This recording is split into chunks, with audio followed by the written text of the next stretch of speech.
श्री कृष्ण कहते हैं कि प्रत्येक व्यक्ति इस भौतिक शरीर रूपी रथ पर आरूढ़ है और बुद्धि इसका सारथी है। मन इसका लगाम है तथा इंद्रियां घोड़े हैं। इस प्रकार मन तथा इंद्रियों की संगति से ये आत्मा सुख या दुख को भोगता है। मृत्यु के समय जीव द्वारा विकसित की गई चेतना उसे दूसरे शरीर में ले जाती है। कौन क्या कर रहा है, कैसे कर रहा है, क्यों कर रहा है, इन सब से आप जितना दूर रहेंगे उतना ही आप खुश रहेंगे। अहंकार, घमंड, क्रोध और निष्ठुरता यह ज्ञान से उत्पन्न हुए आसुरी प्रकृति के लोगों के भुन है। इनका त्याग करना ही हमें अच्छा इंसान बनाता है। मोह उसी का करो जिस पर आपका अधिकार है। जिस पर आपका अधिकार ही नहीं है उसका मोह भी नहीं करना चाहिए। विषय वस्तुओं के बारे में सोचते रहने से मनुष्य को उनसे आसक्ति हो जाती है। इससे उनमें कामना यानी इच्छा पैदा होती है और कामनाओं में विघ्न आने से क्रोध की उत्पत्ति होती है। जितना हो सके खामोश रहना ही अच्छा है, क्योंकि सबसे ज्यादा गुनाह इंसान से उसकी जुबान ही करवाती है। श्री कृष्ण कहते हैं, हे अर्जुन, अपने परम भक्तों जो मेरा स्मरण या चित्त मन से मेरा पूजन करते हैं, मैं व्यक्तिगत रूप से उनके कल्याण का उत्तरदायित्व लेता हूं। जो लोग भक्ति में श्रद्धा नहीं रखते वो मुझे प्राप्त नहीं कर पाते, अतः वह भौतिक जगत में जन्म मृत्यु के मार्ग पर वापस आते रहते। किसी काम की चिंता करना ठीक है, फिर चिंता इतना भी नहीं होना चाहिए कि वह काम ही बिगड़ जाए। अच्छी नीयत से किया गया काम कभी व्यर्थ नहीं जाता और उसका फल आपको जरूर मिलता है। मैं किसी का भाग्य नहीं बनाता, हर कोई अपना भाग्य खुद बनाता है। आप जो भी कर्म कर रहे हो उसका फल आपको कल प्राप्त होगा, और आज जो आपका भाग्य है वह आपके द्वारा पहले किए गए कर्मों का फल है। तुम्हें सिर्फ अपने कर्म करने का अधिकार है, किंतु कर्म के फलों के तुम अधिकारी नहीं हो। तुम ना तो कभी अपने आप को अपने कर्मों के फलों का कारण मानो, ना ही कर्म ना करने में कभी आसक्त हो जाओ। सही कर्म वो नहीं है जिसके परिणाम हमेशा सही हो, अपितु सही कर्म वो है जिसका उद्देश्य कभी गलत ना हो। पूर्णता के साथ कभी किसी और के जीवन की नकल करके जीने की तुलना में अपने आप को पहचान कर अपूर्ण रूप से जीना बेहतर है।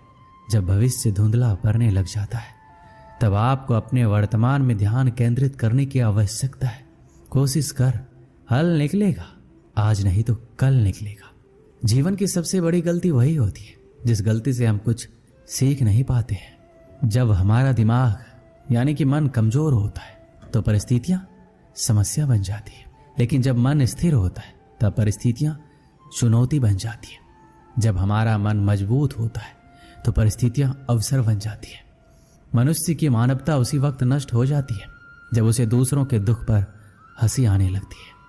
समय यही सिखाता है कि जिंदगी किसी का इंतजार नहीं करती, ना ही किसी के लिए रुक सकती है।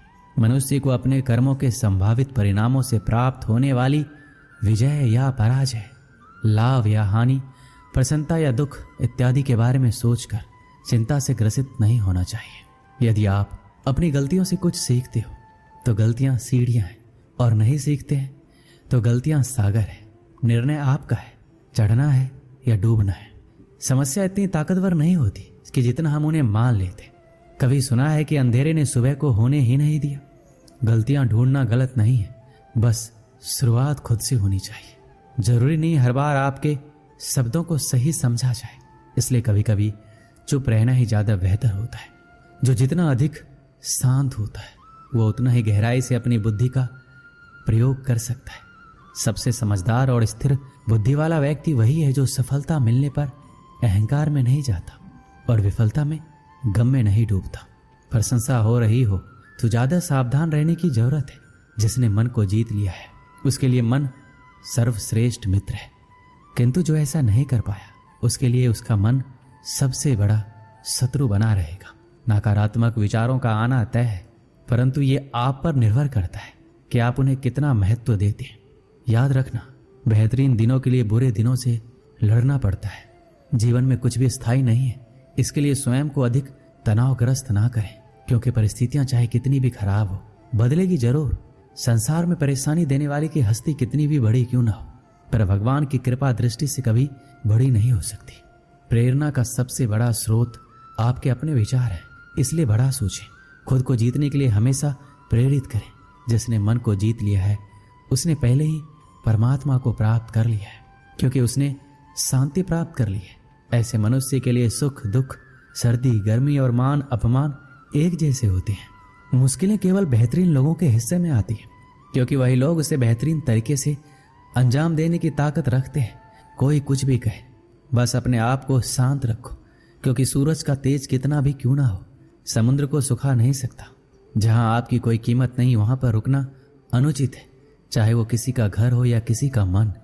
जब कोई हाथ और साथ दोनों ही छोड़ देता है, तब कुदरत कोई ना कोई उंगली पकड़ने वाला भेज देता है, और उन्हीं का नाम कान्हा है। जो मन को नियंत्रित नहीं करते उनके लिए वह शत्रु के समान कार्य करता है।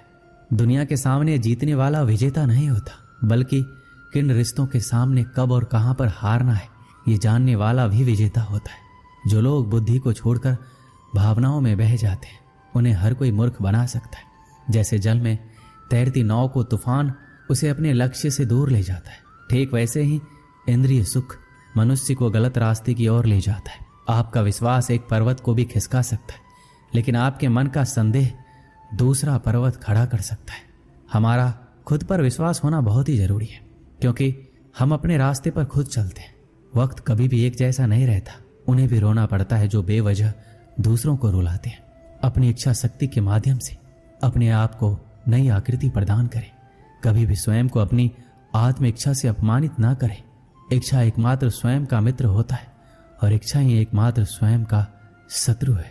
श्री कृष्ण कहते हैं, खुद को कमजोर कभी नहीं समझना चाहिए। अगर आप गिरते हो तो उठने का प्रयास करो, लड़ो और पूरी निष्ठा से अपना कर्तव्य कर्म निभाओ। बाकी सब कुछ मुझ पर छोड़ दो। हो सकता है हर दिन अच्छा ना हो, लेकिन हर दिन में कुछ अच्छा जरूर होता है।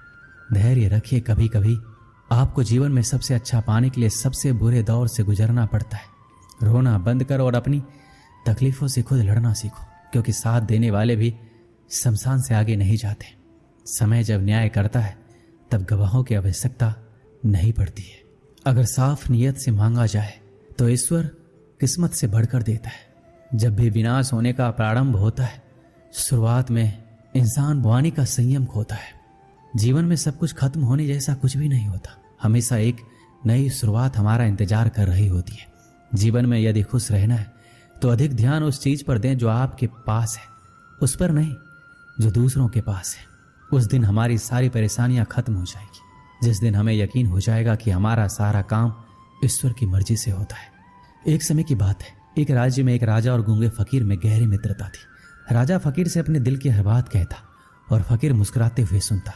राजा फकीर से अपने दिल की हर बात कहता और फकीर मुस्कुराते हुए सुनता। राजा को उसका साथ इतना भाने लगा कि उसने उसकी रहने की व्यवस्था अपने महल में करवा दी थी। फकीर राजा के साथ महल में रहने लगा। समय गुजरता गया और राजा का प्रेम उसके प्रति बढ़ता गया। एक दिन राजा अपने काफिले के साथ राज्य भ्रमण पर निकला। फकीर भी उसके साथ था। शाम को वह राज्य के अंतिम छोर के गांव की स्थिति जानकर वापस लौट रहे थे। रास्ते में घना जंगल पड़ा। राजा का काफिला रास्ता भटक गया। राजा ने अपने सारे सैनिकों को रास्ता ढूंढने के लिए चारों दिशाओं में भेज दिया और खुद फकीर के साथ एक पेड़ के नीचे सुस्ताने लगा। उस पेड़ पर एक फल लगा हुआ था। राजा और फकीर दोनों भूखे थे। राजा ने पेड़ पर चढ़कर फल तोड़ लिया और उसके 6 टुकड़े कर दिए, 3 अपने लिए, 3 फकीर के लिए। अपनी आदत के अनुसार उसने अपना पहला टुकड़ा फकीर को दिया। फकीर फल खाकर मुस्कुराया और अपना हाथ आगे बढ़ा दिया। राजा ने दूसरा टुकड़ा भी फकीर को दिया। फकीर फल खाकर मुस्कुराया और फिर से अपना हाथ आगे कर दिया। राजा ने उसे तीसरा टुकड़ा भी दे दिया। एक एक करके फकीर 5 टुकड़े खा गया और 6वें के लिए भी आगे हाथ बढ़ा दिया। यह देखकर राजा को बड़ा क्रोध आया। वह बोला, ये मेरा तुम्हारे प्रति प्रेम है कि मैं तुम्हें अपने महल में अपने साथ रखता हूँ, हर सुख सुविधा तुम्हें मुहैया करवाता हूँ, पर आज मुझे पता चल गया कि तुम्हारे दिल में मेरे लिए जरा सा भी प्रेम नहीं है। भूखा मैं भी हूँ, किंतु तुम इतने स्वार्थी हो कि सारा फल खुद खा जाना चाहते हो। तुम्हारी असलियत में जान क्या, आज से हमारी दोस्ती खत्म। अभी इसी वक्त मेरी नजरों से दूर चले जाओ। यह सुनकर फकीर वहां से चला गया। फकीर जाने के बाद राजा फल का आखिरी टुकड़ा खाने लगा। फल को चबाते ही उसने फल थूक दिया। फल इतना कड़वा था कि उसे खाया ही नहीं जा सकता था। राजा को समझ आ गया कि फकीर क्यों सारे टुकड़े मांगकर खा जाना चाहता था, क्योंकि फकीर राजा से बहुत प्रेम करता था। राजा की दी हर चीज वह खुशी खुशी स्वीकार करता था और सदा मुस्कुराता रहता था। इसलिए जब राजा ने उसे फल दिया तो उसने स्वीकार कर लिया और कड़वा होने के बावजूद भी मुस्कुराते हुए खा गया। वह सारे टुकड़े इसलिए मांगकर खा जाना चाहता था ताकि राजा को इस बात का पता नहीं चल सके कि वह उसे कड़वा फल खिला रहा है। जब राजा के दिए गए मीठे फल उसने खुशी खुशी खाए थे तो कड़वा क्यों नहीं खाता। यह बात समझ में आने पर राजा पछताने लगा, मगर अब देर हो चुकी थी। अपने संदेह के कारण वह अपना परम मित्र खो चुका था। इस कहानी से हमें क्या सीख मिलती है? सच्चा दोस्त कभी आपका बुरा नहीं चाहेगा, वह आपको रोकेगा भी आपके भले के लिए। सच्ची दोस्ती हमेशा सहज कर रखे। दोस्ती के फल में संदेह का कीड़ा लग जाए तो उसे खराब होते देर नहीं लगती। इसलिए जब भी दोस्ती करें भरोसे की नींव पर करें। दोस्तों, इस वीडियो में बस इतना ही। मिलते हैं अगली वीडियो में। अपना ख्याल रखिएगा।